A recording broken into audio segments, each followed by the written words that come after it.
10ª etapa. Sinceridade é a chave.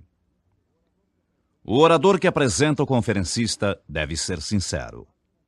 Fale com franqueza o que sente, pois só assim o auditório o ouvirá respeitosamente.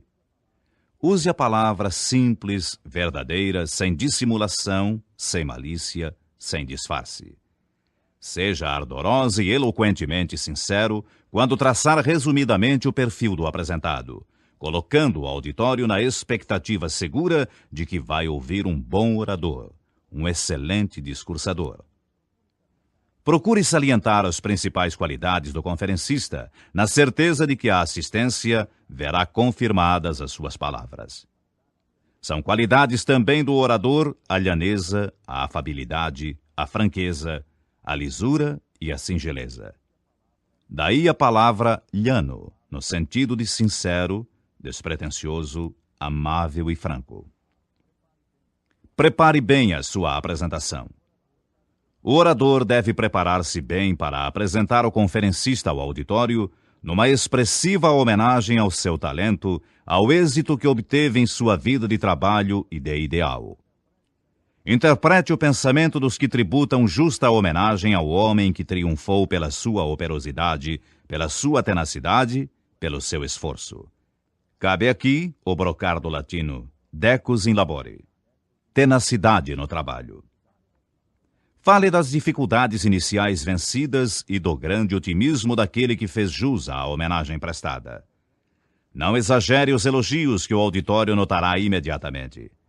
Faça os presentes sentirem que é merecido o tributo a quem venceu pelos seus méritos pessoais. Todos anseiam um dia por esse reconhecimento, quando realmente trabalham pelo bem próprio e pelo bem comum.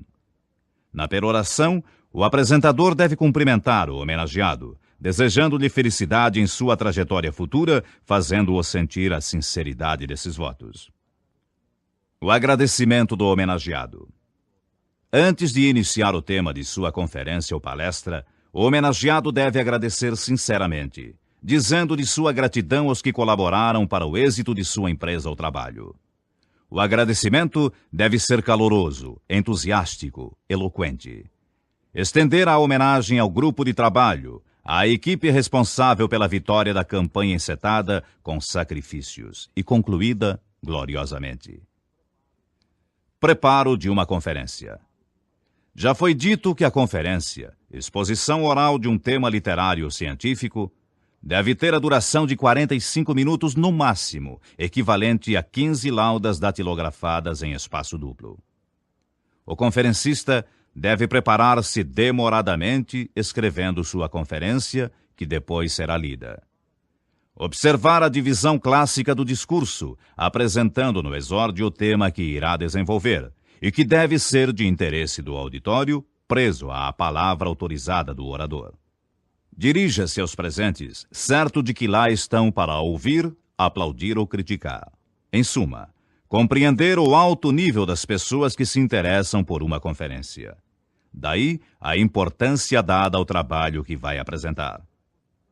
Na exposição ou desenvolvimento, apresente os argumentos favoráveis à tese que defende e refute as objeções que lhe forem feitas.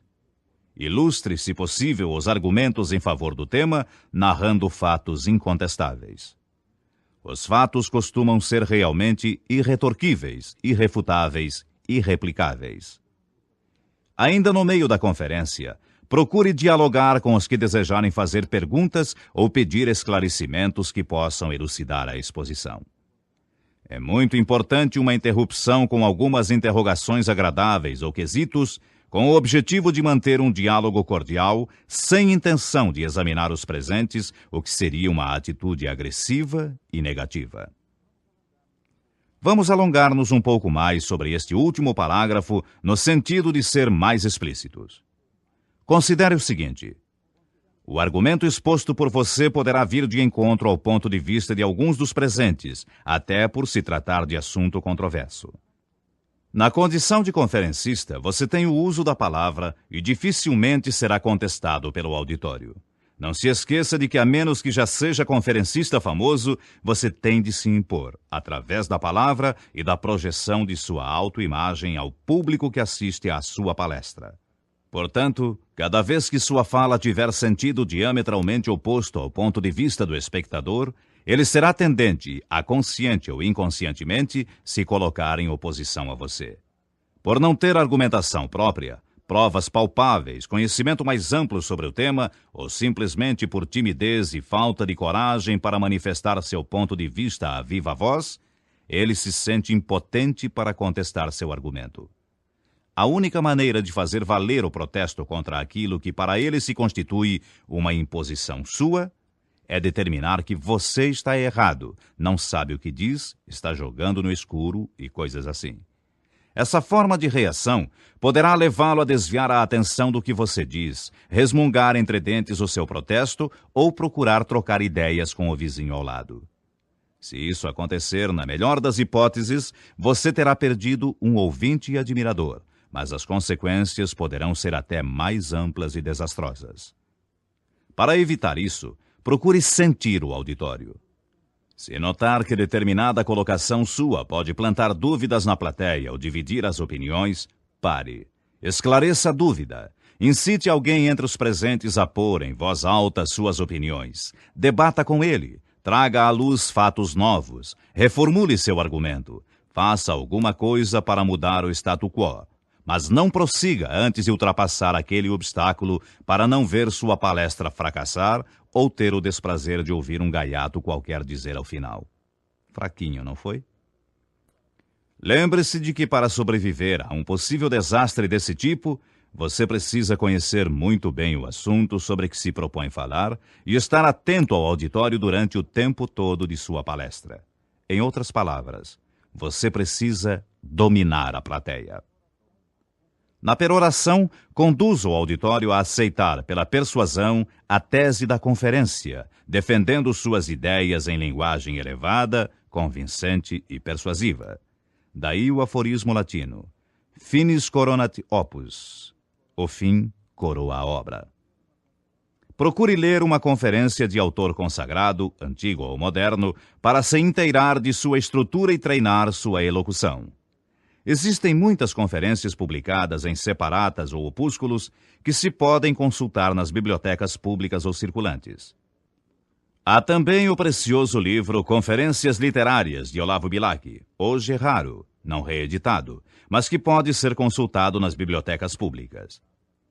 Há no excelente livro 12 Conferências de Bilac. Gonçalves Dias. A Tristeza dos Poetas Brasileiros.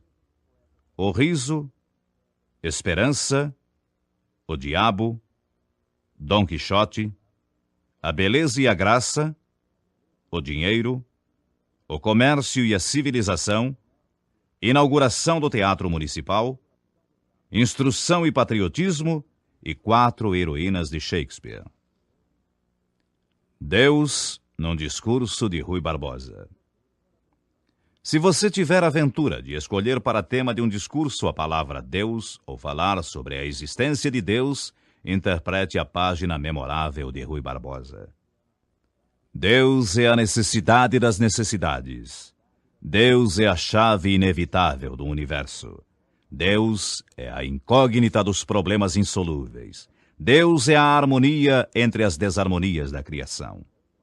Incessantemente passam e hão de passar no vórtice dos tempos as ideias, os sistemas, as escolas, as filosofias, os governos, as raças, as civilizações. Mas a intuição de Deus não cessa, não cessará de esplender através do eterno mistério no fundo invisível do pensamento, como o mais remoto dos astros nas profundezas obscuras do éter. A realidade suprema, de onde nos cai perenemente esse raio de luz, é inextinguível. Mas de tão longe nos vem ele na imensidão do existir, que ainda quando momentaneamente lhe pudéssemos supor apagado o foco remotíssimo, primeiro pereceria a humanidade que deixasse de ver aceso na extrema do horizonte esse ponto luminoso. Leia a página de Rui silenciosamente. depois em voz alta, a fim de treinar a linguagem falada e melhorar sua voz, que necessita de exercício diário. Assinale uma das passagens mais expressivas e comente-a em seu discurso em torno da existência de Deus. A paráfrase, imitação de um trecho literário em que se diz a mesma coisa que o autor imitado, mas com outras palavras, é um ótimo exercício para a cultura do orador, que se vai amparando à sabedoria de nossas melhores páginas antológicas. Com a finalidade de exercitar, vamos fazer a paráfrase do poema Mar Português, de Fernando Pessoa. Ó mar salgado, quanto do teu sal são lágrimas de Portugal. Por te cruzarmos, quantas mães choraram, quantos filhos em vão rezaram. Quantas noivas ficaram por casar, para que fosses nosso, ó mar. Valeu a pena? Tudo vale a pena, se a alma não é pequena. Quem quer passar além do bojador, tem que passar além da dor. Deus ao mar o perigo e o abismo deu, mas nele é que espelhou o céu. Exemplo de paráfrase do poema Mar Português. Portugal é uma réstia de luz entre dois azuis, o do céu e o do mar. Com o heroísmo de seus navegadores, com a bravura dos barões assinalados, Portugal foi conquistar novas terras. A pátria de Camões, terra e mar, presença e dor, desvendou novos mundos e conquistou-os para a civilização cristã. Houve muitos que não voltaram, chorando nas praias inundadas de lágrimas, as viúvas, os filhos e as noivas. Valeu a pena? Tudo vale a pena se a alma não é pequena, diz Fernando Pessoa, o maior poeta português depois de Luís de Camões. Bojador, cabo da costa ocidental da África, foi por dezenas de anos o limite da navegação portuguesa. E o navegador Gil Yanes, em 1434, conseguiu passar ao sul do Bojador, enfrentando os maiores perigos e dificuldades. Deus deu ao mar o perigo e o abismo, mas nele é que refletiu o céu, o infinito da epopeia lusitana, a imensidão do sonho Lusíada. Princípios da oratória moderna. Leia diariamente para enriquecer o seu discurso, para ilustrá-lo devidamente. Faça de sua palavra uma obra de arte. Procure ter sua memória em dia. Decore sempre um pensamento expressivo ou uma poesia. Use siglas mnemônicas como guias da memória. Fale sempre com entusiasmo, que é Deus no coração. Seja constantemente sincero. Prepare realmente seu discurso. Exercite-se constantemente, escrevendo e falando. Nenhum dia sem uma linha. Persevere no estudo e no trabalho da arte da palavra, da arte luminosa da comunicação. Aqui termina esta etapa. Para melhor aproveitamento do programa que você vem fazendo, é importante que ouça cada uma das etapas em ordem sequencial e tantas vezes quantas achar necessário para uma boa assimilação do assunto abordado.